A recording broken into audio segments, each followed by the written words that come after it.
Je m'appelle Jacob, j'ai 32 ans, et la veille de Noël, mon propre père m'a écrasé une énorme bûche de Noël au chocolat directement sur le visage, tout cela parce que j'avais refusé de lui céder l'acte de propriété de mon appartement. Avant de vous raconter le rebondissement choquant qui a laissé mes parents sans abri dans la neige, dites-moi d'où vous suivez cette histoire, dans les commentaires ci-dessous.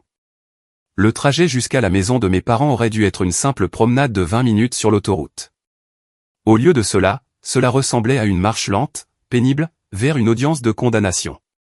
La neige tombait en paquets épais et humides contre le pare-brise, et les essuie-glaces claquaient d'avant en arrière, battant un rythme qui correspondait parfaitement au nœud qui se serrait dans mon estomac. C'était la veille de Noël. La radio diffusait à fond It's the most wonderful time of the year, mais à l'intérieur de ma poitrine, cela ressemblait davantage au calme avant un ouragan. J'ai jeté un coup d'œil dans le rétroviseur. Le siège arrière était empilé de cadeaux. J'avais dépensé une partie importante de mon salaire cette année pour eux. Il y avait une machine à café haut de gamme pour ma mère, car elle se plaignait constamment de sa vieille cafetière filtre.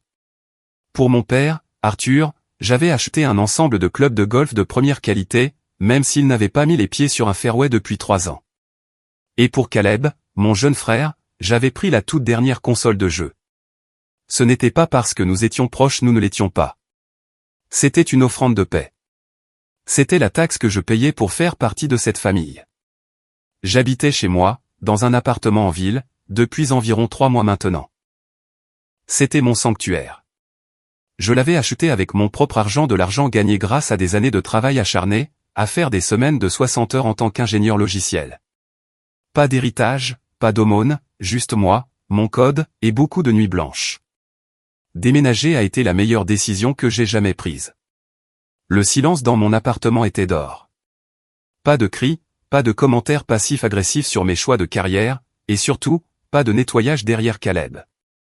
Mais ensuite, le coup de fil est arrivé hier.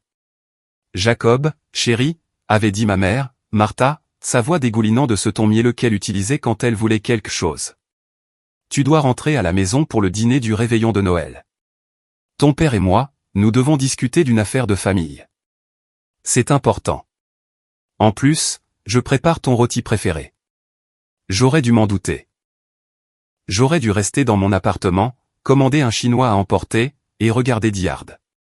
Mais cette vieille culpabilité, ce besoin enraciné de leur faire plaisir, m'a traîné de nouveau là-bas. Je me suis garé dans l'allée.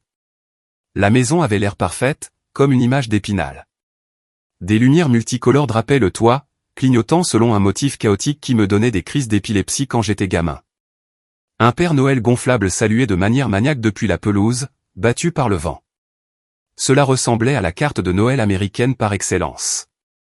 J'ai pris une profonde inspiration, j'ai attrapé quelques-uns des plus petits sacs cadeaux, et je suis sorti dans l'air glacial.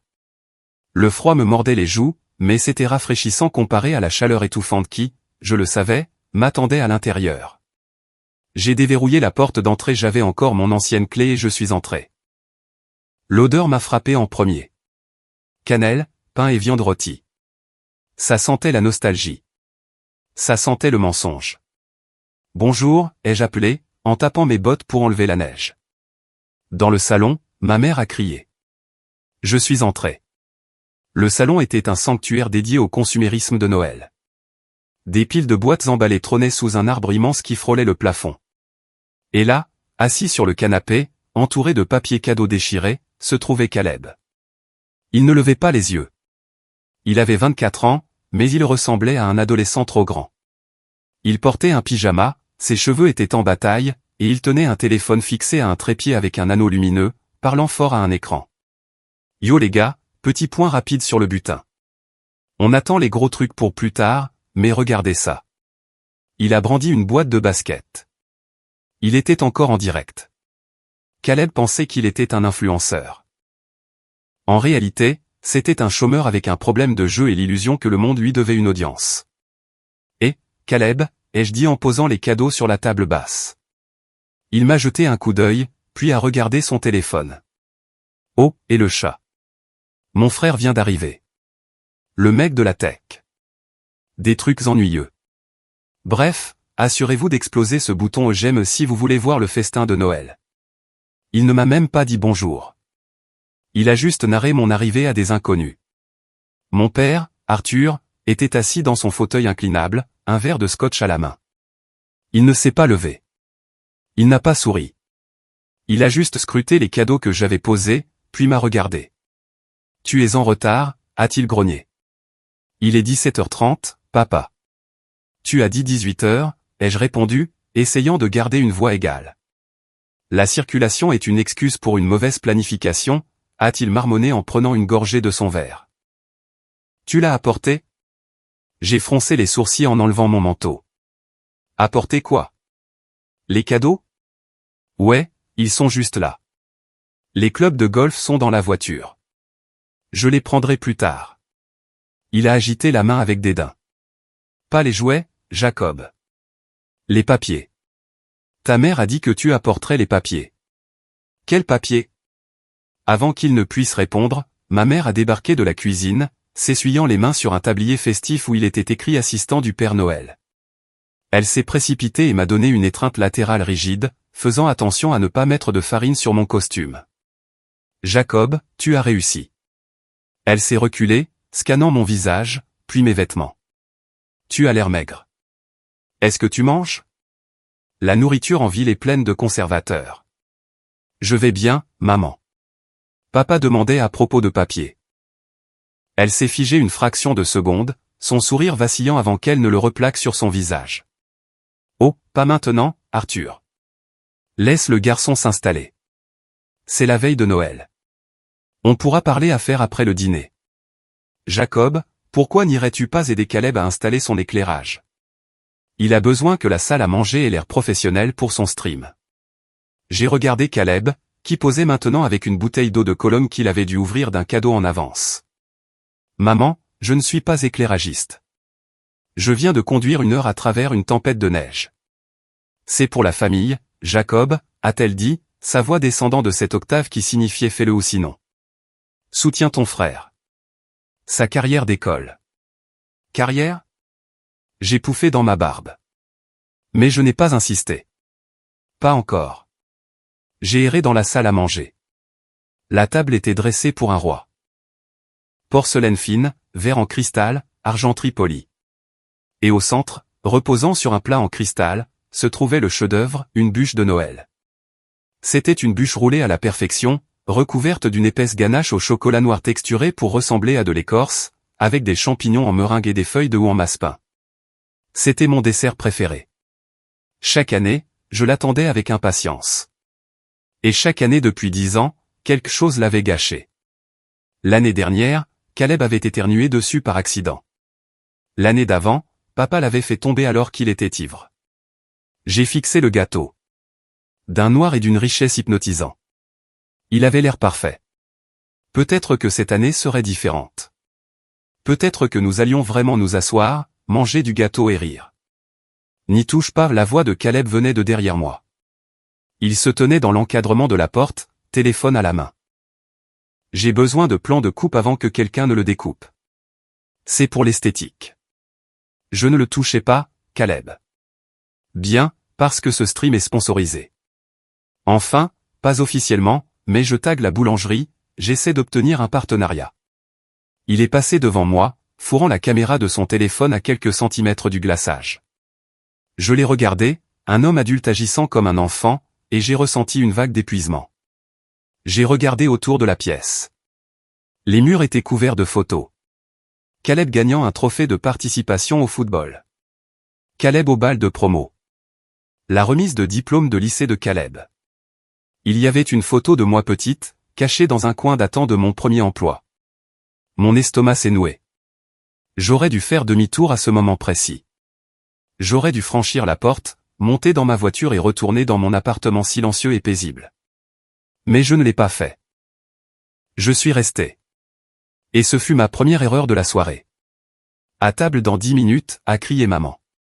Jacob, sers le vin et utilise le bon millésime. On fête quelque chose ce soir. On fête quoi, ai-je demandé à la pièce vide. Personne n'a répondu. Mais la façon dont mon père me regardait depuis le salon, les yeux plissés comme un faucon repérant une souris des champs, me disait que la célébration n'était pas pour moi. Elle allait se faire à mes dépens. Alors que je débouchais la bouteille de Cabernet, un millésime qui, je le savais, coûtait plus cher que toute la garde-robe de Caleb, mon esprit a vagabondé. Être de retour dans cette maison, c'était comme marcher dans un musée de ma propre inadéquation. Chaque coin recelait un souvenir, et très peu d'entre eux étaient chaleureux. Je me suis retrouvé à fixer le manteau de la cheminée. Il y avait une éraflure dans le bois, juste près du bord. J'avais de nouveau 10 ans. C'était le matin de Noël. J'avais demandé une seule chose cette année-là, un VTT rouge. J'étais obsédé par ça. J'avais découpé des images dans des catalogues, je les avais scotchées sur le frigo, j'avais promis de faire des corvées supplémentaires. Quand j'ai dévalé les escaliers ce matin-là, il était là brillant, rouge, parfait. Je me souviens de la joie qui explosait dans ma poitrine. Je me suis précipité vers lui, mais alors un hurlement a percé l'air. Caleb, qui avait 4 ans à l'époque, était assis au milieu d'une pile de ses propres jouets, des camions coûteux, des blocs, un train électrique, et il criait. Il a pointé mon vélo du doigt. Je veux ça. Je veux le vélo. Ma mère avait fondu sur lui, le prenant dans ses bras. Chut, bébé, ne pleure pas, elle a regardé mon père. Arthur, il veut le vélo. Mon père n'avait même pas levé les yeux de son café. Laisse-le faire un tour, Jacob. Mais c'est le mien, avais-je chuchoté. Mes jambes sont trop longues pour lui. Il ne peut pas atteindre les pédales. Ne sois pas égoïste, a claqué papa. Partage avec ton frère. Caleb est monté sur le vélo. Il ne pouvait pas le conduire. Il l'a traîné dans le salon, le cognant contre les meubles, écaillant la peinture, et finalement l'encastrant dans le manteau de la cheminée, laissant cette éraflure. Quand il s'est ennuyé 10 minutes plus tard, il l'a laissé par terre. Quand je suis allé le ramasser, papa m'a engueulé pour avoir laissé traîner un objet dangereux. C'était la dynamique. Caleb voulait, Caleb obtenait. Jacob travaillait, Jacob donnait. Tu es encore dans la lune? Je suis revenu brutalement à la réalité. Maman se tenait à côté de moi avec un bol de purée de pommes de terre. Tu as toujours vécu dans ta tête. C'est pour ça que tu es encore célibataire, probablement. Je me concentre sur ma carrière, maman. L'ingénierie logicielle est une carrière exigeante. Elle a reniflé. Fixer un ordinateur toute la journée. Caleb, lui, est dehors à se connecter avec les gens. Il construit une marque. J'ai versé le vin, remplissant 4 verres. Est-ce que sa marque paie son loyer maintenant? Ou est-ce que vous couvrez toujours ça? Les yeux de maman se sont plissés. Elle s'est penchée tout près, sa voix descendant en un murmure dur. Ne commence pas. Ton frère traverse une transition. Il est sensible. Tu as tellement, Jacob. Tu as ce travail chic, ce gros salaire, ce grand appartement rien que pour toi. C'est embarrassant. Embarrassant que je réussisse? Embarrassant que tu accapares tout, a-t-elle sifflé. La famille est de la famille. C'est ça l'esprit de Noël. Donner. Elle m'a arraché la bouteille de vin et a marché vers la table. Je suis resté là, sentant le sang monter à mon visage. Accaparé? Je payais mes impôts. J'avais remboursé mes prêts étudiants. Je leur envoyais de l'argent pour leur anniversaire. Et maintenant, posséder un appartement de 2 chambres, c'était accaparé? Je me suis dirigé vers la table. La bûche de Noël était là, à se moquer de moi. Elle était belle, mais elle ressemblait à un appât. Je me suis souvenu d'autre chose alors. La vraie raison pour laquelle j'avais déménagé il y a 3 mois. Ce n'était pas seulement le bruit. C'était l'incident du double des clés. J'étais rentré du travail plus tôt un jour pour trouver ma chambre dans la maison familiale sens dessus-dessous. Tiroirs ouverts, vêtements partout. Mes objets de collection en édition limitée, des choses dans lesquelles j'avais investi, avaient disparu. Je les ai trouvés dans la chambre de Caleb. Il en avait vendu la moitié en ligne pour payer une dette. Quand j'ai confronté maman, elle a admis qu'elle lui avait donné la clé de ma chambre parce qu'il avait besoin de sentir qu'il avait accès à son grand frère. C'est ce jour-là que j'ai signé le bail de mon appartement. J'avais besoin d'une serrure dont Martha Whittaker n'avait pas la clé. Assieds-toi, Jacob, a aboyé papa depuis le bout de la table.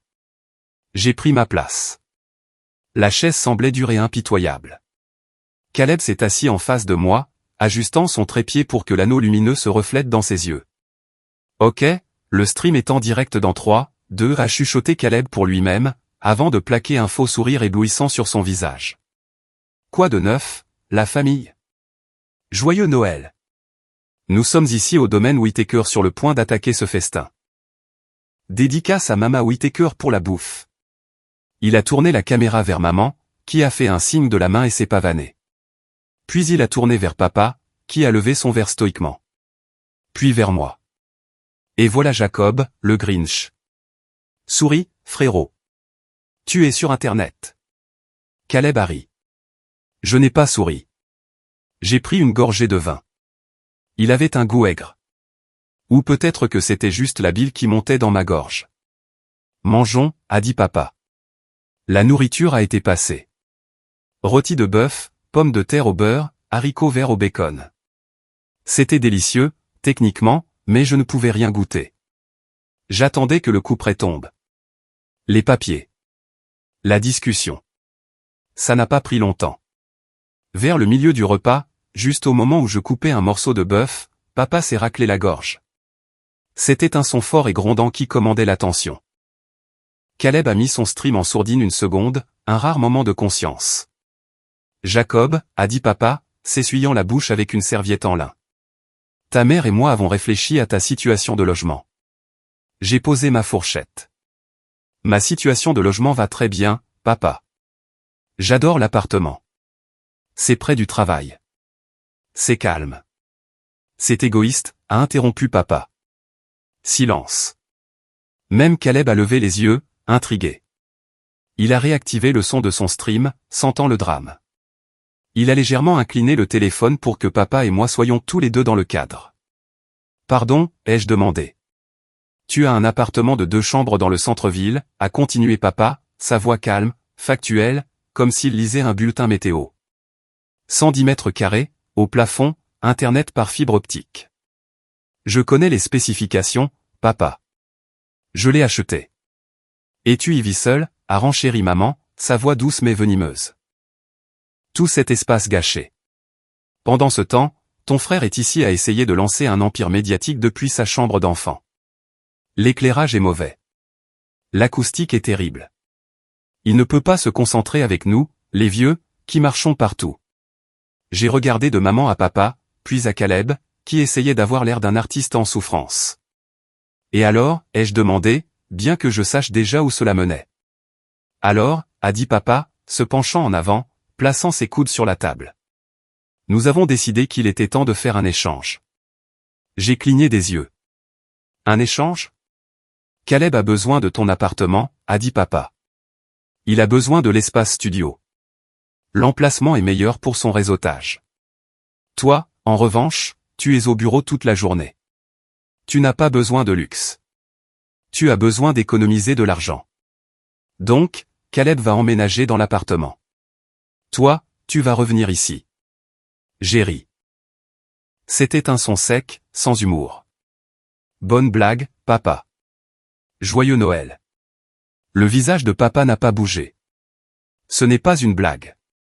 J'ai fait rédiger les papiers un accord de transfert de bail, où idéalement, tu nous signes simplement l'acte de propriété pour le garder en sécurité.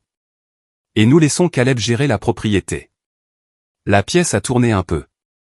Il ne demandait pas d'emprunter du sucre. Il demandait ma maison, mon sanctuaire, la seule chose que je possédais vraiment. Vous voulez que je donne mon appartement à Caleb, ai-je répété, m'assurant que la caméra entendait chaque mot. Pas donné, a dit Caleb, prenant la parole pour la première fois. Réalloué. Pense à ça comme un investissement dans ma marque. Quand je vais exploser, je t'achèterai genre de maison. Tu ne peux même pas te payer ton propre déjeuner, Caleb, ai-je craqué. Et papa a frappé du poing sur la table. L'argenterie a cliqueté. Surveille tonton. Nous sommes une famille. Nous partageons les ressources. Tu as un excès. Ton frère a un besoin. C'est une mathématique simple, Jacob. Ce ne sont pas des maths, papa. C'est du vol. Du vol? Maman a haleté, serrant ses perles des perles que je lui avais achetées il y a 3 ans. Comment oses-tu? Après tout ce qu'on a fait pour toi? On t'a élevé. On t'a nourri.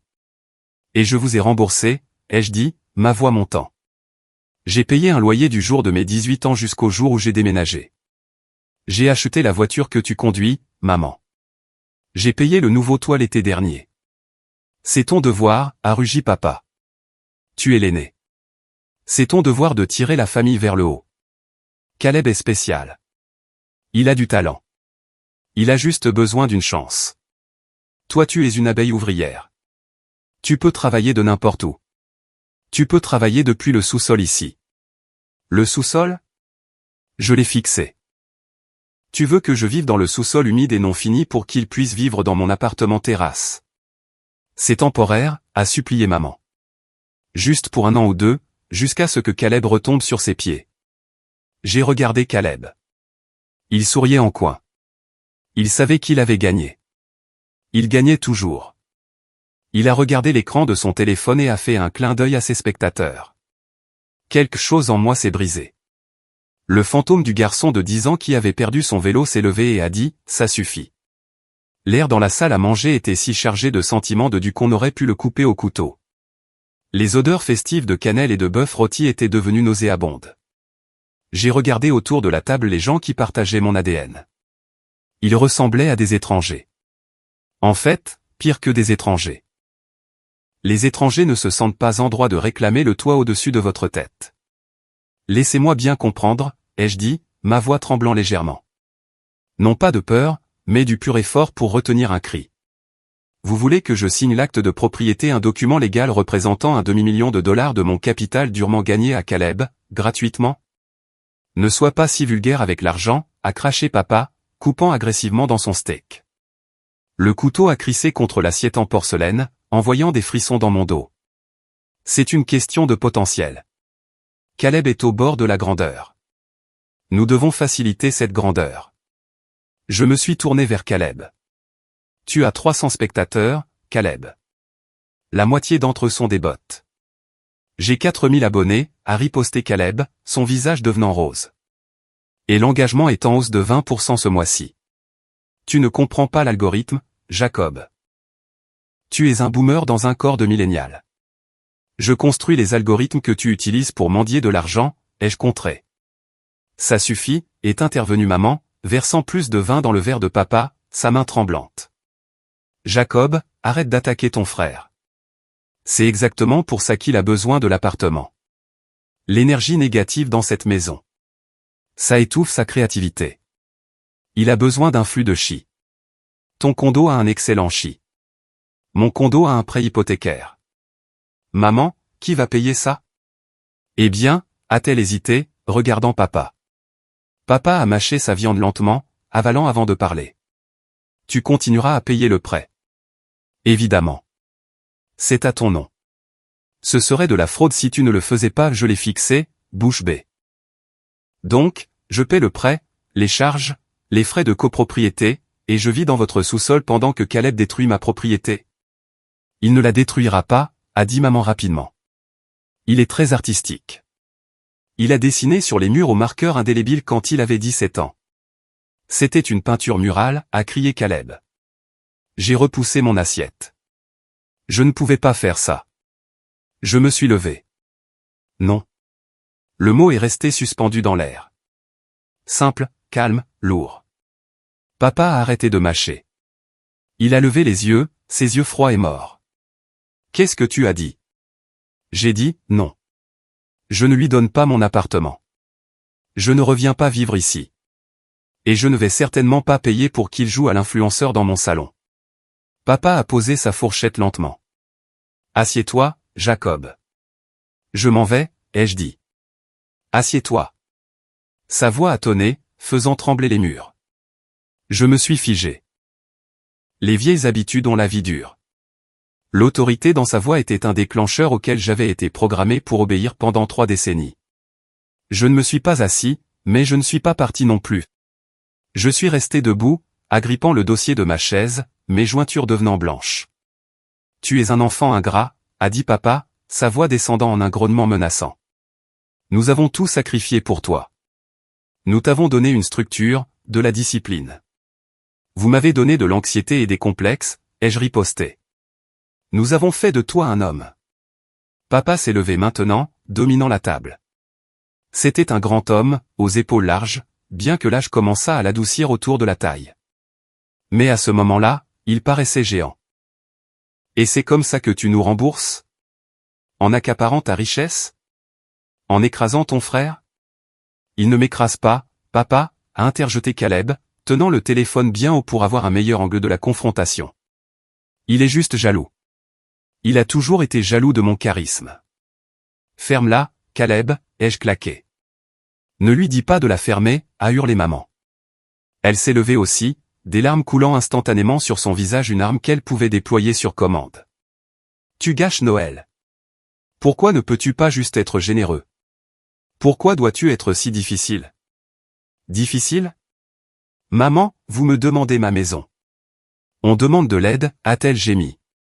La retraite de ton père n'est plus ce qu'elle était. Les factures de chauffage ici sont énormes.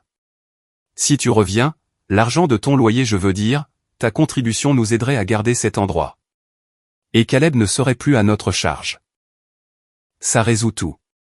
La vérité a fini par éclater. Ce n'était pas seulement à propos de Caleb. C'était à propos d'eux aussi. Ils voulaient l'argent de mon loyer. Ils me voulaient de retour sous leur coupe, subventionnant leur vie pendant que Caleb vivait comme un roi à mes frais. Donc c'est ça, ai-je dit, un sourire amer touchant mes lèvres. Je suis la vache à lait. Caleb est l'enfant roi, et moi je suis juste le portefeuille. Tu es l'aîné, a crié papa. C'est ta responsabilité. La Bible dit. Ne me cite pas la Bible, Arthur, ai-je dit, laissant tomber le papa. Tu n'es pas allé à l'église depuis 10 ans. La pièce est devenue silencieuse. Manquer de respect à l'autorité religieuse d'Arthur Whittaker était un péché pire que le meurtre dans cette maison. Caleb a chuchoté à son téléphone, oh purée, il a osé. Le chat, vous voyez ça? Envoyez un Galaxy si vous pensez qu'il va se faire frapper. Vous voulez une raison, ai-je demandé en les regardant tous. Vous voulez savoir pourquoi je n'aiderai pas Caleb? Parce que j'ai vérifié sa solvabilité. Le sourire suffisant de Caleb s'est évanoui. Tu as quoi? Je travaille dans la data, Caleb. C'est un dossier public. Tu as 3 cartes de crédit plafonnées. Tu as un privilège sur ta voiture. Tu dois 2000 balles à un bookmaker dans le Jersey. Tu n'es pas un influenceur. Tu es un joueur. Maman a halté. C'est un mensonge. Caleb, dis-lui que c'est un mensonge. Caleb a bégayé, son visage devenant pâle. C'était un investissement. Crypto. Ça va remonter. Il a besoin de mon appartement pour se cacher des agents de recouvrement, ai-je dit à papa. Parce qu'ils ne peuvent pas saisir une maison qu'ils ne possèdent pas. Il veut une forteresse. J'ai regardé papa, attendant l'explosion, attendant qu'il se retourne contre Caleb, qu'il l'engueule pour avoir été irresponsable. Mais Arthur Whittaker n'a pas regardé Caleb. Il m'a regardé, et ses yeux étaient remplis d'une haine pure. Tu as espionné ton frère? A demandé papa. J'ai protégé mes actifs, ai-je dit. Espèce de traître, a chuchoté papa. Tu essaies de l'humilier devant nous à Noël. Il s'humilie tout seul, ai-je dit en pointant le téléphone. Il diffuse ça en direct. Il montre au monde sa propre incompétence. Il crée du contenu, a rugi papa. Et tu le sabotes. Arthur a tendu la main et a attrapé la chose la plus proche de lui. C'était une saucière en cristal. Il l'a lancée. Elle a raté ma tête d'un pouce et s'est brisée contre le mur derrière moi, éclaboussant de la sauce brune brûlante partout sur le papier peint coûteux. Sors! A crié maman. Mais elle ne criait pas après moi. Elle criait après le mur. Mon papier peint. Non, ne sors pas, a dit papa, respirant lourdement, son visage prenant une teinte violette dangereuse. Tu t'assieds. Tu signes ce papier ou que Dieu me vienne en aide, Jacob, tu ne mettras plus jamais les pieds dans cette famille. J'ai regardé la saucière brisée. Puis j'ai regardé la bûche de Noël. Elle était là, immaculée, intacte. Une île de chocolat dans une mer de folie. Je pars, ai-je répété en me tournant vers la porte. Et je ne signe rien. Caleb peut vivre dans un carton pour ce que ça m'importe. Tu pars maintenant, a averti papa, la voix tremblante, et tu es mort pour moi. J'ai fait une pause. Mon cœur battait contre mes côtes comme un oiseau piégé. C'était ça. La rupture. L'amputation. Je suis mort pour toi depuis des années, papa, ai-je dit doucement. Tu ne l'as juste pas remarqué parce que les chèques continuaient d'être encaissés. J'ai fait un pas. J'ai dit, arrête. J'ai entendu du mouvement. Un mouvement lourd et rapide. Je me suis retourné juste à temps pour voir mon père se jeter vers le centre de la table. Ses mains massives n'ont pas saisi un couteau. Elles n'ont pas saisi la bouteille de vin. Elles ont saisi la bûche de Noël. Le temps a semblé ralentir. C'était comme dans un de ces films Matrix. J'ai vu les doigts de mon père s'enfoncer dans la ganache au chocolat mou de la bûche de Noël. J'ai vu les champignons en meringue s'écraser sous sa prise. J'ai vu la rage dans ses yeux, une fureur primitive, dérangée, qui allait au-delà de la déception. C'était la rage d'un tyran perdant le contrôle de ses sujets. Si tu ne veux pas partager, a hurlé papa, alors prends tout. Il ne l'a pas lancé, il a chargé. Il a comblé la distance entre nous en 2 enjambées et a écrasé le gâteau entier, les 2,5 kg de génoise, de crème et de chocolat directement sur mon visage. Whump. L'impact a été lourd et étouffant. La génoise était dense. La crème était froide et grasse, remplissant mon nez, mes yeux, ma bouche. Pendant une seconde, je ne pouvais plus respirer. J'ai trébuché en arrière, aveuglé par l'obscurité et le sucre. J'ai griffé mon visage, essuyant des paquets de glaçage. Mon manteau en laine coûteux, celui que j'avais acheté pour avoir l'air professionnel pour eux, était ruiné. Une boue brune collante coulait dans mon col, imbibant ma chemise, glissant sur ma poitrine. J'ai haleté pour reprendre mon souffle, clignant des yeux pour les ouvrir. Le monde était flou, barbouillé de chocolat. La première chose que j'ai entendue fut un rire. Un rire aigu, semblable à celui d'une hyène. J'ai essuyé mes yeux et j'ai vu Caleb. Il était debout sur sa chaise maintenant. La caméra du téléphone a zoomé sur moi. Oh, mon Dieu! Il criait. Le chat, vous avez vu ça? Headshot. Boum. Papa vient de le dégommer. World Star. World Star. Il n'était pas horrifié. Il n'était pas inquiet. Il était extatique. C'était le moment viral qu'il attendait. Regardez-le, s'est moqué Caleb en me pointant du doigt. Le monstre au chocolat. C'est ce que tu gagnes à être avare, frérot.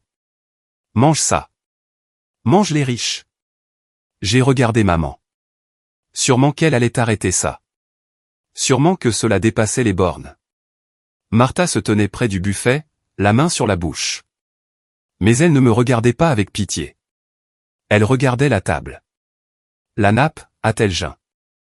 Arthur, la nappe en dentelle. Elle est tachée. Elle se fichait que son fils vienne d'être agressé. Elle se souciait de la lessive. J'ai regardé papa.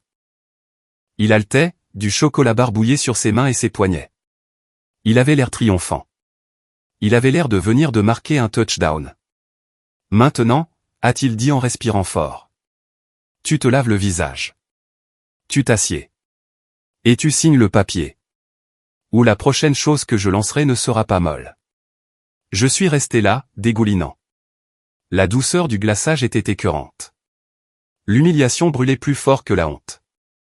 Mais étrangement, sous le choc, quelque chose d'autre montait. Une clarté froide et dure.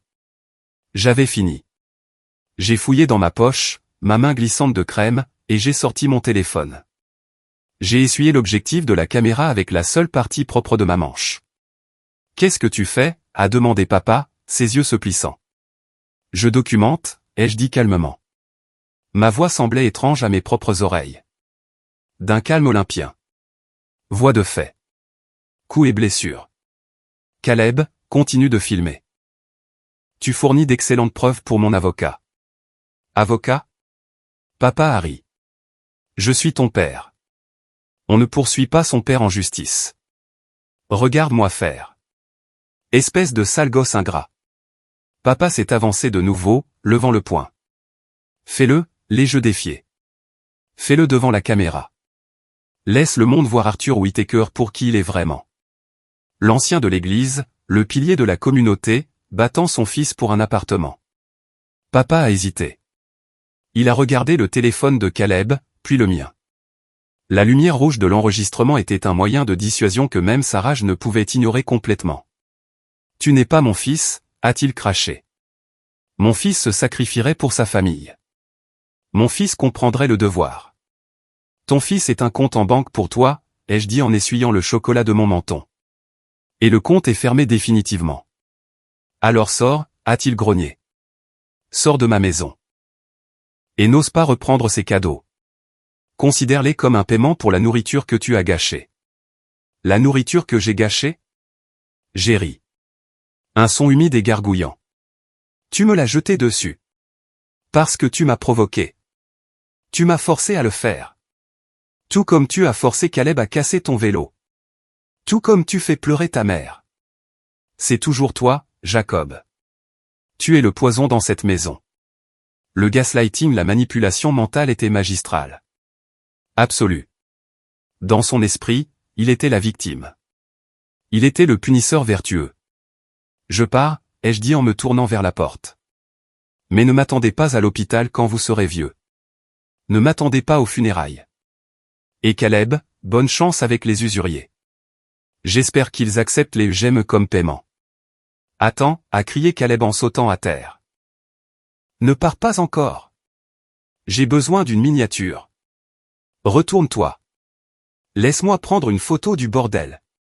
Il m'a attrapé le bras. C'était l'erreur. Je me suis retourné et je l'ai poussé. Pas fort, juste assez pour qu'il me lâche. Mais Caleb, toujours la reine du drame, a agité les bras comme s'il avait été abattu. Il a trébuché en arrière, a heurté le bord du tapis et est tombé sur les fesses. Agression, a hurlé Caleb à son téléphone. Il m'a frappé, les gars. Il m'a frappé. Tu as touché mon fils, a rugi papa. Il a attrapé une lourde chaise de salle à manger en bois. Il l'a soulevée au-dessus de sa tête. J'ai reculé, les mains levées. C'était la fin. Il allait vraiment me tuer la veille de Noël pour un appartement. Papa, pose ça, ai-je dit, ma voix se brisant enfin. Je vais t'apprendre une leçon que tu n'oublieras jamais, a-t-il crié, son visage déformé en un masque de pure violence. Il a fait un pas vers moi. Et puis la porte d'entrée, que j'avais laissée déverrouillée en entrant, s'est ouverte avec fracas. Une rafale de vent glacial s'est engouffrée dans le couloir, transportant de la neige avec elle. Boum. Boum. Le son d'une lourde canne frappant le parquet a résonné comme des coups de feu. Tout le monde s'est figé. Papa a légèrement baissé la chaise. Caleb a arrêté de crier. Maman a regardé vers le couloir. Là, encadrée par la neige tourbillonnante et les lumières de Noël clignotantes à l'extérieur, se tenait une silhouette vêtue d'un lourd manteau de laine et d'une casquette plate. C'était grand-père Thomas. Mon grand-père, Thomas Whittaker, avait 78 ans.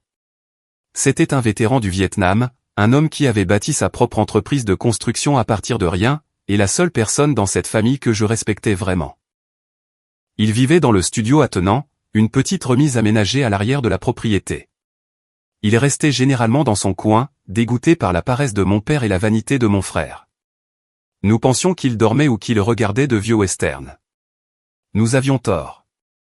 Il se tenait dans l'entrée, appuyé sur sa canne, ses yeux vifs comme du silex sous ses sourcils blancs broussailleux. Il a assimilé la scène en quelques secondes, la saucière brisée, la chaise dans les mains de mon père, Caleb par terre en train de feindre de pleurer, et moi couvert de la tête aux pieds de chocolat, tremblant et humilié. Il n'a pas hurlé. Il n'a pas crié. Il est juste entré dans la salle à manger, le boum-boum de sa canne réduisant la pièce au silence. Il a marché droit vers moi. Il a fouillé dans sa poche, a sorti un mouchoir, et doucement si doucement que cela m'a brisé le cœur a essuyé un paquet de glaçage de mon œil. Ça va, fiston, a-t-il demandé. Sa voix était faite de gravier et de fer. Je crois que oui, grand-père, ai-je balbutié.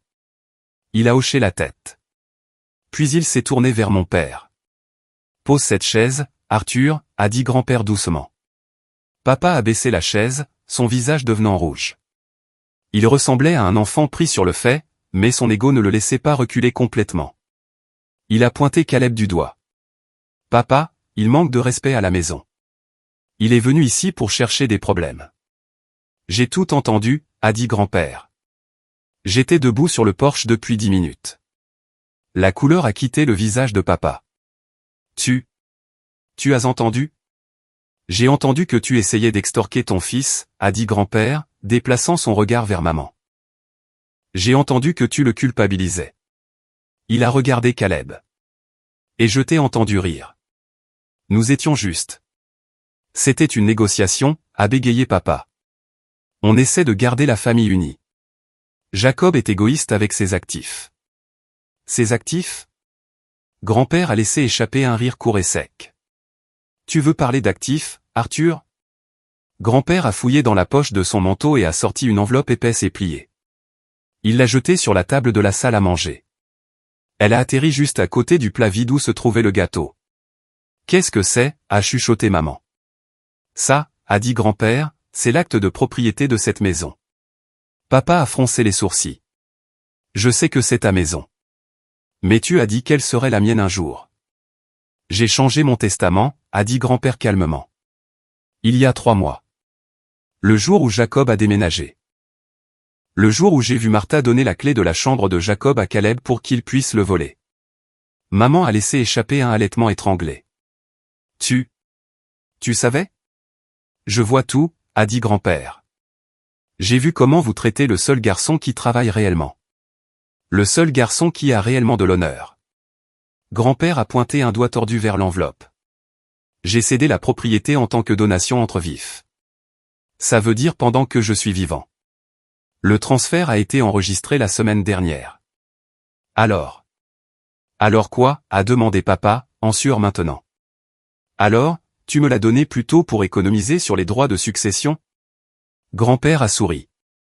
Ce n'était pas un sourire gentil. C'était un sourire de requin. Non, Arthur.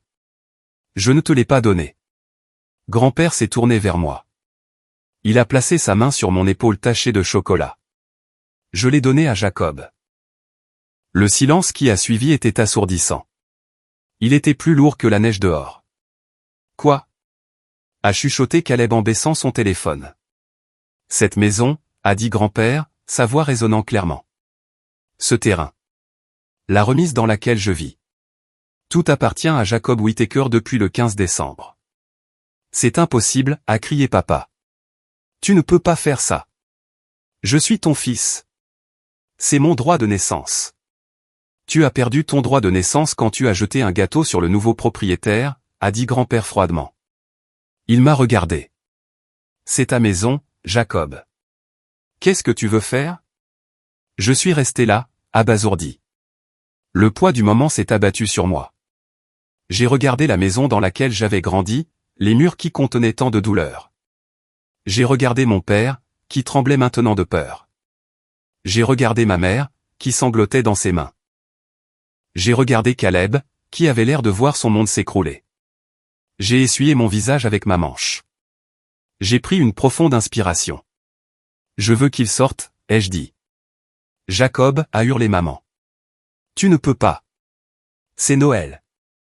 Je veux qu'il sorte, ai-je répété, plus fort cette fois. Tout de suite. Ce soir. Vous avez entendu l'homme, a dit grand-père en frappant sa canne sur le sol. Faites vos valises. Non, a crié papa. Je ne pars pas. C'est ma maison. J'ai vécu ici pendant 40 ans. Et tu n'as pas payé de loyer depuis 20 ans, a aboyé grand-père. Je t'ai laissé rester ici parce que j'espérais que tu grandirais. J'espérais que tu deviendrais un homme. Mais tu n'es qu'une brute. Et ce soir, l'intimidation s'arrête. Grand-père a regardé sa montre. Vous avez 1 heure. Tout ce qui reste derrière ira à Emmaüs. L'heure suivante fut un pur chaos. Papa n'a pas fait ses valises. Il faisait les 100 pas. Il marchait de long en large dans le salon, vitupérant comme un fou. Il ne peut pas faire ça. C'est illégal. Droit des squatteurs. J'ai des droits. Il criait au mur. Ce n'est pas du squat si tu es de la famille, papa, ai-je dit calmement. J'étais dans la cuisine en train de laver le gâteau de mon visage avec du liquide vaisselle. Et grand-père est le propriétaire. Où l'était? Maintenant, c'est moi. Et je révoque ton occupation. Techniquement, tu es en train de commettre une violation de propriété maintenant. Violation de propriété? Papa a attrapé un vase sur le manteau de la cheminée et l'a fracassé sur le sol. Je vais te montrer la violation de propriété. Maman était hystérique. Elle courait partout en jetant des choses au hasard dans des sacs poubelles, albums photos, argenterie, décorations de Noël. Elle n'emballait pas de vêtements. Elle emballait des objets de valeur. Mes figurines Hummel, a-t-elle gémi. Caleb, aide-moi à les emballer. Mais Caleb n'aidait pas. Il était assis dans l'escalier en train de pleurer. De vraies larmes cette fois. Où est-ce que je vais aller? Je ne peux pas vivre dans un motel. Le Wi-Fi est nul dans les motels. Va chez ta petite amie, ai-je suggéré en me séchant le visage avec une serviette en papier. Elle m'a largué la semaine dernière parce que j'ai emprunté sa carte de crédit, a sangloté Caleb. Choquant, ai-je marmonné. Grand-père était assis dans le fauteuil inclinable de papa, le trône de la maison, sirotant le scotch de papa. Il avait l'air calme, comme un général observant une bataille qu'il avait déjà gagnée. 4 minutes, a annoncé grand-père. Je ne pars pas, a rugi papa. Il a couru vers la porte d'entrée et l'a verrouillée. Je reste ici. Laissez la police venir. Je leur dirai que vous avez piégé un vieil homme sénile pour qu'il signe l'acte. J'ai une vidéo de toi, parfaitement lucide, confirmant le transfert, a dit grand-père en tapotant la poche de sa poitrine. Et j'ai un test de compétence de mon médecin daté d'hier. Et c'est toujours, Arthur. Papa avait l'air piégé. Ses yeux fusaient autour de la pièce, sauvages et désespérés. Il a regardé le sapin de Noël. Les lumières clignotaient joyeusement, se moquant de lui. Si je ne peux pas avoir cette maison, a chuchoté papa, un regard sombre et tordu traversant son visage, alors personne ne le pourra. Il s'est jeté sur le sapin de Noël. Arthur, arrête! A crié maman. Papa ne s'est pas arrêté. Il a attrapé l'arbre et l'a tiré vers le bas. Les ornements se sont brisés partout. Des éclats de verre ont volé à travers la pièce. Mais il n'attaquait pas l'arbre. Il attaquait la prise électrique derrière. Il a arraché la multiprise du mur. Des étincelles ont jailli. Je vais brûler la baraque, a crié papa. Il a couru vers la cheminée. Il a attrapé l'enchevêtrement de lumière de Noël qui était encore branché sur une rallonge. Je vais tout brûler. Il a jeté les lumières en plastique directement dans le feu rugissant. Papa, non, ai-je hurlé en courant vers l'avant. Le fil en plastique a touché les flammes et a instantanément commencé à fondre et à fumer. Les étincelles ont sauté. Les aiguilles sèches du sapin de Noël tombé étaient juste à quelques centimètres. Tu veux la maison, Jacob? Prends les cendres. Papa a ri de manière maniaque. Il a attrapé une bouteille de brandy à fort degré d'alcool sur le chariot de bar et l'a débouchée. Il allait verser de l'alcool sur le feu. Avec l'arbre juste là, il allait faire exploser le salon. Caleb, arrête de filmer et aide-moi, ai-je crié. Caleb est resté assis là, figé par la terreur. Je n'ai pas réfléchi. J'ai plaqué mon père au sol. Nous avons heurté le plancher durement. Il était grand et carburait à l'adrénaline, mais j'étais plus jeune et désespéré. J'ai attrapé son poignet, essayant de lui arracher la bouteille. Le brandy a giclé, imbibant le tapis, manquant le feu de quelques centimètres. Lâche-moi, a crié papa, me donnant un coup de poing dans les côtes. Tu es fou, ai-je grogné, clouant son bras au sol. Grand-père, appelle le 911, ai-je hurlé. Déjà fait, a dit grand-père calmement depuis le fauteuil. La police et les pompiers sont à 3 minutes.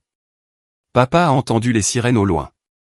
Le son a semblé le sortir de sa rage, la remplaçant par une panique pure. Il a cessé de se battre. Il est devenu mou. La police, a-t-il chuchoté. Tu as appelé la police pour ton propre fils? Tu as essayé de commettre un incendie criminel, Arthur, a dit grand-père en se levant. C'est un crime grave. J'ai roulé sur le côté, haletant pour reprendre mon souffle. Mes côtes palpitaient. J'ai repoussé la bouteille de brandy du pied, la faisant glisser à travers le sol. Papa s'est assis, regardant ses mains. Puis il a regardé maman. Martha, dis-leur, a-t-il supplié. Dis-leur que c'était un accident. Dis-leur que j'ai trébuché. Maman a regardé l'arbre tomber. Elle a regardé le vase brisé. Elle m'a regardé, contusionné et malmené. Et finalement, elle a regardé Arthur. Tu as jeté les lumières dans le feu, Arthur, a-t-elle chuchoté. Tu as essayé de nous tuer. J'étais en colère, a crié papa. C'est la passion. C'est le stress. C'est fini, ai-je dit. Des lumières bleues et rouges ont clignoté à travers la fenêtre avant, illuminant la neige. Les sirènes se sont tues alors que les voitures de patrouille s'arrêtaient dans l'allée. Papa s'est relevé précipitamment. Je dois partir. Il ne peut pas aller en prison. Ma réputation. Il a couru vers la porte arrière. Ne t'embête pas, a dit grand-père. J'ai verrouillé le portail arrière. Il y a eu de lourds coups à la porte d'entrée. Police. Ouvrez. J'ai marché vers la porte. J'ai regardé ma famille une dernière fois. Ma mère, vaincue au milieu des ruines de ses vacances. Mon frère, un lâche, se cachant derrière un écran. Mon père, un tyran réduit à un fugitif dans son propre salon. Et mon grand-père, le seul vrai homme encore debout. J'ai déverrouillé la porte et l'ai ouverte. L'air froid s'est engouffré de nouveau, purifiant la maison de l'odeur de plastique brûlé et d'alcool rassis. 2 officiers se tenaient là, les mains sur leurs étuis. Nous avons reçu un appel concernant un trouble domestique et une tentative d'incendie criminel. Je me suis écarté et j'ai pointé mon père du doigt. Il est juste là, officier, ai-je dit. Et soyez prudent. Il est armé d'un briquet. Alors qu'il le menottait et l'emmenait dans la neige, criant à propos de ses droits et de l'ingratitude de ses enfants, j'ai ressenti une étrange sensation dans ma poitrine. Ce n'était pas de la culpabilité. Ce n'était pas de la tristesse. C'était la paix. Le cauchemar était terminé. La maison était à moi. Et pour la première fois en 32 ans, j'avais vraiment hâte d'être au matin de Noël. Les lumières clignotantes bleues et rouges des voitures de police dansaient sur la pelouse enneigée, projetant de longues ombres frénétiques contre la maison. Cela ressemblait à une discothèque pour les damnés. Je me tenais dans l'encadrement de la porte, regardant 2 officiers lutter avec mon père, Arthur Whittaker, vers l'arrière d'une voiture de patrouille. Pendant 30 ans, cet homme avait été le roi de son propre petit château. Il régnait par la peur, la culpabilité, et une voix de stentor qui faisait trembler les murs. Mais là dehors, dans le froid glacial d'une nuit de réveillon de Noël, dépouillé de son fauteuil et de son scotch, il paraissait petit. Il paraissait pathétique. Vous faites une erreur, a beuglé Arthur, son visage pressé contre la vitre froide de la voiture de police alors qu'il le poussait à l'intérieur. Je suis diacre. Je suis un membre respecté de l'association des propriétaires. Mon fils ment. Il est mentalement instable. L'officier, une grande femme avec une expression qui ne tolérait aucune bêtise, a claqué la portière, coupant court à sa diatribe. Elle s'est tournée vers moi, ajustant sa ceinture. Nous aurons besoin des dépositions de tout le monde, a-t-elle dit, son souffle formant un nuage dans l'air. Et nous aurons besoin de cette preuve vidéo que vous avez mentionnée. Je me suis tourné vers Caleb. Il se tenait près de la rampe du Porsche, tremblant violemment. Il ne portait pas de manteau. Il serrait son téléphone comme si c'était un radeau de sauvetage. Son visage était pâle, ses yeux écarquillés par un mélange de terreur et de confusion. Il n'avait toujours pas assimilé que sa quête de célébrité sur Internet venait de détruire sa famille. Donne-le, Caleb, ai-je dit en tendant la main. Je ne peux pas, a-t-il bégayé. C'est sur le cloud. C'est ma propriété. C'est une pièce à conviction, a dit l'officier en s'approchant de moi. Donnez le téléphone, Phil. Ou nous pouvons ajouter entrave à la justice à la liste des problèmes que votre famille rencontre ce soir. Caleb a remis le téléphone avec des doigts tremblants. L'officier a tapoté l'écran. Le stream en direct était techniquement en pause, mais l'enregistrement était sauvegardé. Elle est revenue en arrière dans la timeline. J'ai regardé par-dessus son épaule. C'était là en haute définition, la rage de mon père, le gâteau s'écrasant sur mon visage, les abus verbaux, et puis le final Arthur attrapant les lumières brûlantes, criant qu'il allait tout brûler, et les jetant dans la cheminée. Jésus, a murmuré l'officier. C'est une intention claire. Incendie volontaire dans une habitation occupée, agression, méfait criminel. Elle a regardé Caleb. Vous avez filmé tout ça. Vous n'avez pas essayé de l'arrêter. Je documentais, a couiné Caleb. Pour le récit. Eh bien, le récit vient de valoir à votre père une accusation de crime grave, a-t-elle dit sèchement. Elle a mis le téléphone sous scellé. À l'intérieur de la maison, la réalité s'installait pour ma mère. Martha était assise sur la première marche de l'escalier, pleurant dans un torchon. La maison était glaciale parce que la porte d'entrée était restée ouverte si longtemps, mais elle ne semblait pas le remarquer. Grand-père Thomas se tenait au-dessus d'elle, appuyé sur sa canne.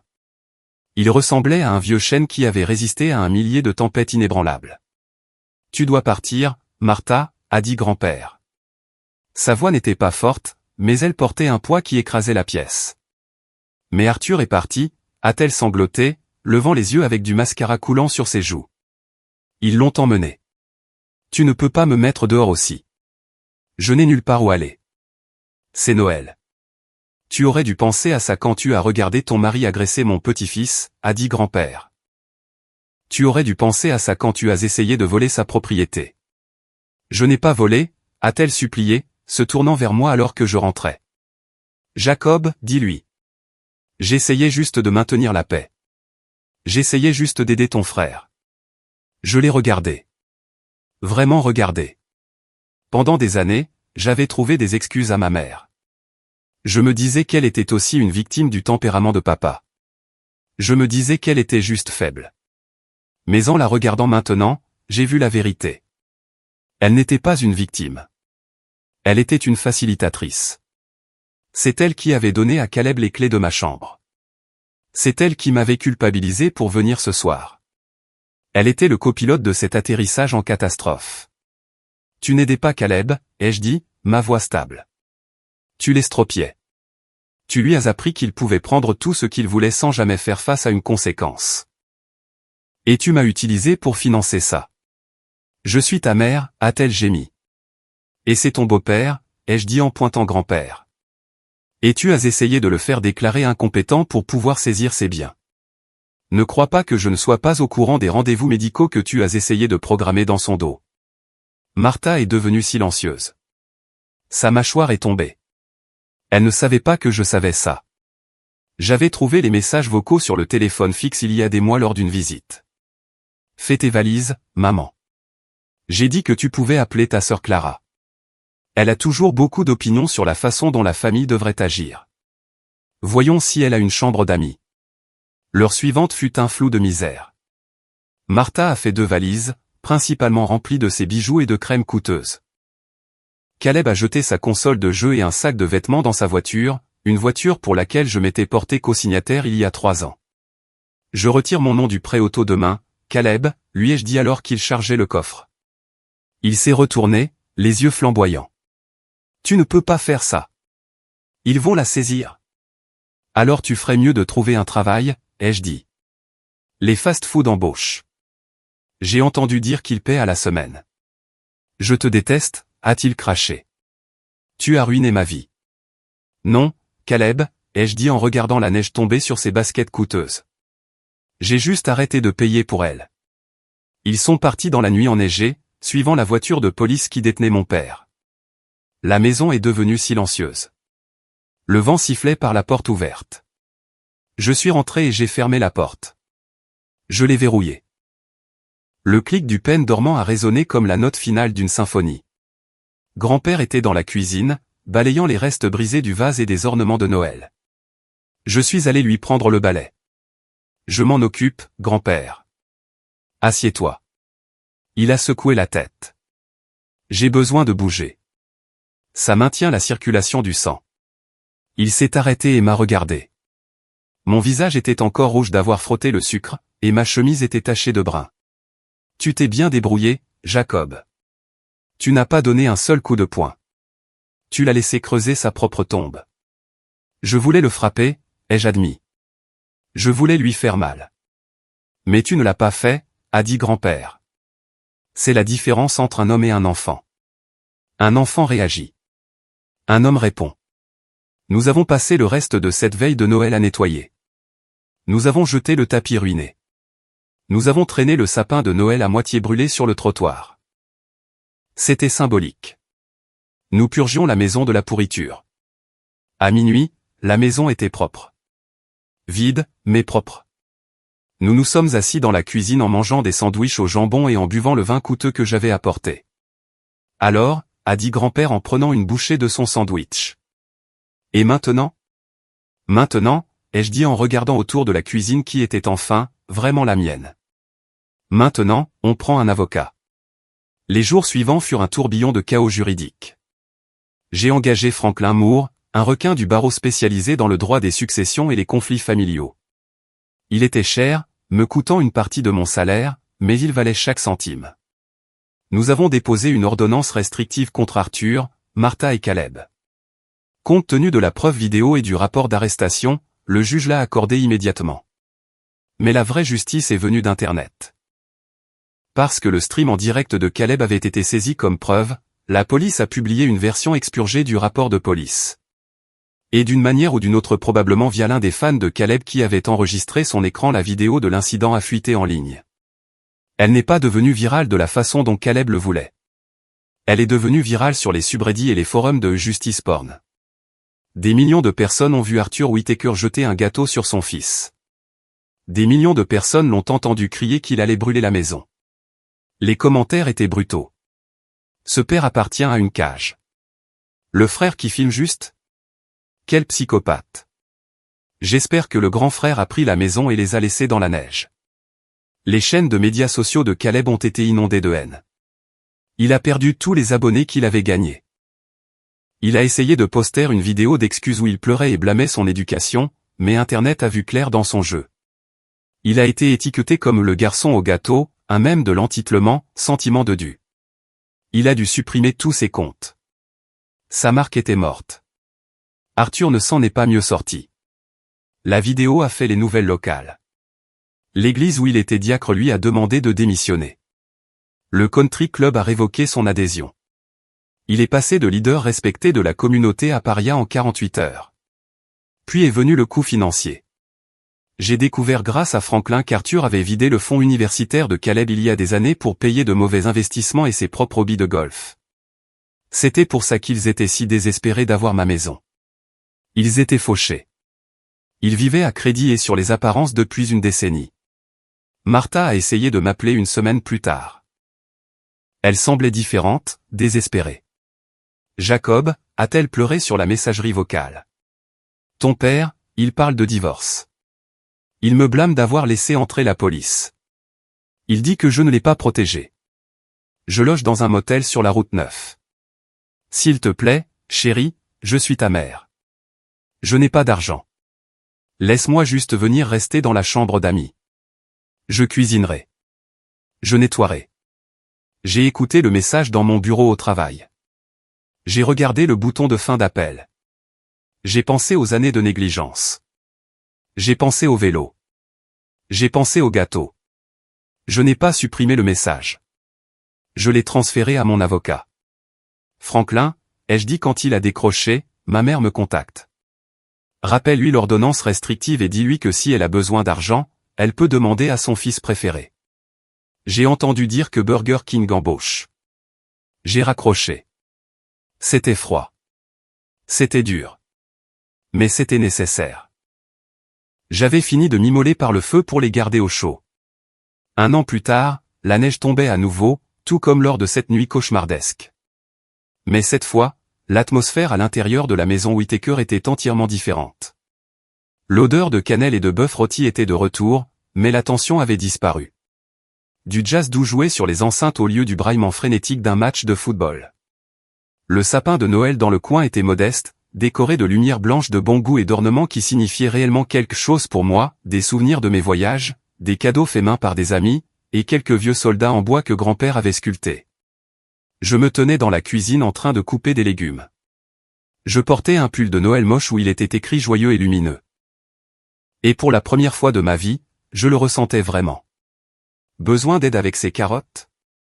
Je me suis retourné pour voir Sarah, ma petite amie depuis 8 mois. Elle est entrée en portant un plateau de biscuits. Sarah était tout ce que ma famille n'était pas, gentille, autonome, et sincèrement intéressée par moi, pas par mon portefeuille. Nous nous sommes rencontrés dans un café près de mon bureau. Et quand je lui ai raconté l'histoire de ma famille, elle ne m'a pas jugé. Elle m'a juste tenu la main et a dit, « Tu as survécu. Les carottes sont sous contrôle », ai-je souri en l'embrassant sur la joue. « Comment va grand-père ? » « Il est dans le salon en train de tricher aux cartes avec ton patron », a-t-elle ri. Je me suis essuyé les mains et je suis entré dans le salon. Grand-père Thomas était assis dans son fauteuil préféré, celui qui était à papa, mais nous l'avions retapissé dans un joli bleu marine. En face de lui était assis monsieur Henderson, le PDG de mon entreprise technologique. Je te le dis, Thomas, disait monsieur Henderson en se frappant le genou. Ton petit-fils est le meilleur ingénieur principal que j'ai eu en 20 ans. Cette promotion le mois dernier était méritée depuis longtemps. Il nous a fait économiser une fortune sur cette migration vers le cloud. Il tient son cerveau de sa grand-mère, a gloussé grand-père, abattant une main gagnante au poker, et son entêtement de moi. Je me suis appuyé contre le cadre de la porte, les regardant. Il y a un an, j'étais humilié pour ma réussite. Maintenant, j'étais célébré pour elle. Le contraste était si net que cela faisait presque mal. Grand-père a levé les yeux et m'a vu. Ses yeux se sont plissés au coin. Il avait l'air en meilleure santé qu'il ne l'avait été depuis des années sans le stress d'Arthur et Martha sans su en permanence sur lui. Il s'était épanoui. Il passait ses journées à jardiner à l'arrière et à faire de la menuiserie dans le garage. Et, gamin, a dit grand-père. Monsieur Henderson ici présent dit que tu vas avoir une prime. Est-ce que ça veut dire que tu achètes le bon scotch cette année? J'ai une longueur d'avance sur toi, grand-père, ai-je dit en montrant le chariot de bar. Blue Label, juste pour toi. Nous nous sommes assis pour dîner 1 heure plus tard. C'était juste nous 4, moi, Sarah, grand-père et monsieur Henderson, qui n'avaient pas de famille en ville et étaient heureux de se joindre à nous. Il n'y avait pas de bûche de Noël cette année. Nous avons décidé de briser cette tradition. À la place, nous avons eu de la tarte aux pommes. Pendant que nous mangions, la conversation a naturellement tourné vers l'année passée. Ça avait été une année de nettoyage des décombres. Arthur avait accepté une négociation de peine. Pour éviter une longue peine de prison pour incendie criminel et agression, il a plaidé coupable à des accusations moindres. Il a purgé 6 mois dans la prison du comté et était maintenant sous une probation stricte de 5 ans.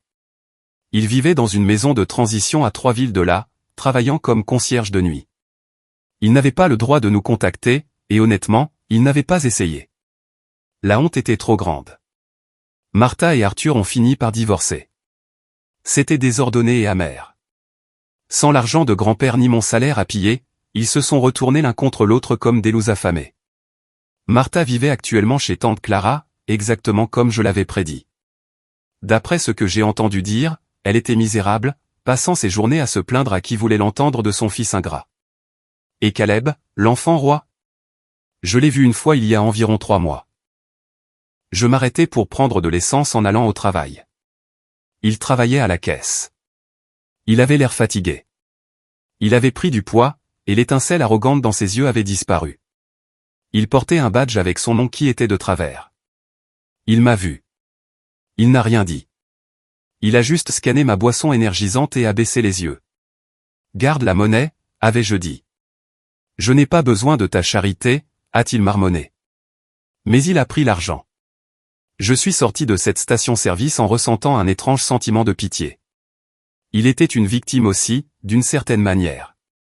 Une victime d'avoir été gâté jusqu'à ce qu'il ne lui reste plus aucune compétence de survie. Mais ce n'était plus mon fardeau à porter. De retour à la table du dîner, grand-père a tapoté son verre avec une cuillère. Je veux porter un toast, a-t-il dit en se levant lentement. Nous avons tous levé nos verres. À la famille, a dit grand-père. Pas celle avec laquelle on est parce qu'avouons-le, parfois c'est juste un accident biologique. Mais la famille qu'on choisit. Les gens qui restent près de vous quand le feu commence, pas ceux qui allument l'allumette. Très bien dit, a dit monsieur Henderson. Et à Jacob, a continué grand-père, me regardant avec les yeux embués. Tu as pris une maison qui était pleine de fantômes et tu en as fait un foyer. Je suis fier de toi, fils. Je sais que je plaisante sur le fait que mes funérailles sont encore loin, mais quand ce jour viendra, je reposerai en paix en sachant que tout ce que j'ai construit est entre de bonnes mains. Tu as mérité ton héritage pas en attendant que je meure, mais en m'aidant à vivre. J'ai senti une boule dans ma gorge. Merci, grand-père. Nous avons trinqué. Le vin était chaud et riche. Le feu crépitait dans l'âtre en toute sécurité cette fois. Dehors, la neige continuait de tomber, enterrant le passé sous une couverture blanche. J'ai regardé Sarah, qui a serré ma main sous la table. J'ai regardé grand-père, souriant alors qu'il prenait une bouchée de tarte. J'ai pensé au jeune Jacob, le garçon qui pleurait pour un vélo volé. Je voulais remonter le temps et lui dire, tiens bon. Ça s'améliore. Tu dois juste être assez courageux pour dire non. Le cycle toxique était brisé. La malédiction était levée. Et alors que je regardais autour de ma table, j'ai réalisé que je n'avais pas seulement gagné une maison. J'avais gagné ma vie. Et c'était le meilleur cadeau de Noël de tous. Cette histoire ne concerne pas seulement un gâteau ou une maison. C'est une leçon sévère sur les limites et le respect de soi. Beaucoup d'entre nous sont élevés avec l'idée que la famille passe avant tout, quoi qu'il arrive. On nous apprend que les liens du sang sont plus forts que tout et que nous devons endurer les abus, la manipulation et le manque de respect simplement parce que nous partageons de l'ADN avec quelqu'un. Mais cette histoire prouve que ce qui est toxique reste toxique, que cela vienne d'un étranger ou d'un parent. Le voyage de Jacob nous enseigne 3 choses essentielles. 1. Non est une phrase complète. Vous avez le droit de protéger votre santé mentale, vos finances et votre paix, même si cela met en colère les gens qui ont l'habitude de vous utiliser. 2. Faciliter les choses n'est pas de l'amour. Martha et Arthur n'aimaient pas Caleb, ils l'handicapaient. En le protégeant des conséquences, ils ont fait de lui un adulte impuissant et imbu de lui-même. Le véritable amour exige la responsabilité. 3. Vous pouvez choisir votre famille. Grand-père Thomas, Sarah, et même M. Henderson représente la famille que Jacob a choisie. Ce sont des gens qu'il apprécie pour ce qu'il est, pas pour ce qu'il peut leur donner. Si vous vous êtes déjà senti comme le Jacob de votre famille, celui qui donne et donne pendant que les autres prennent, j'espère que cette histoire vous donnera le courage de tracer votre ligne dans le sable. Vous n'êtes pas une mauvaise personne pour avoir coupé les ponts avec la toxicité. Vous êtes simplement en train de survivre. Maintenant, je veux vous entendre. Avez-vous déjà dû prendre la décision difficile de couper les ponts avec un membre de la famille pour vous sauver? Ou peut-être avez-vous un frère ou une sœur enfant roi qui s'en sort toujours? Écrivez bien dans les commentaires si vous êtes d'accord pour dire que Jacob a fait la bonne chose, ou partagez votre propre histoire de justice familiale ci-dessous. Je lis chaque commentaire, et vos expériences aident les autres à se sentir moins seuls. N'oubliez pas d'aimer la vidéo et de vous abonner pour plus d'histoires de vérité et de justice. Restez forts, tout le monde.